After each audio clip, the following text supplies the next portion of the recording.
Respublikasi hududida 30 va 60 kunlik muddatga vizasiz va elektron viza asosida kirib kelgan hamda karantin e'lon qilinganligi munosabati bilan По данным МИД Узбекистана, в настоящее время 23 узбекистанца, находящиеся за рубежом, заражены коронавирусом. Из них в Австрии 1, Армения 1, США 10, ОАЭ 1, Республика Корея 1, Пакистан 5, Россия 1, Таиланд 1, Казахстан 2. Трое из них уже скончались, США.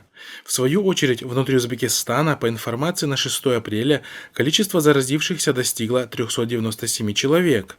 Мы будем ежедневно информировать вас о принимаемых мерах Государственной комиссии, правительства, центральных госорганов.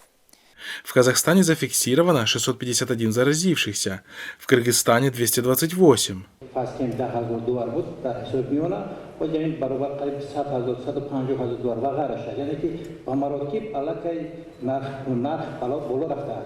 На сегодняшний день власти Таджикистана и Туркменистана утверждают, что в их странах отсутствуют инфицированные. Однако, несмотря на все это, 6-7 апреля на севере Таджикистана наблюдалось повышение цен на продукты питания. Наблюдатели зафиксировали ажиотаж на местных рынках.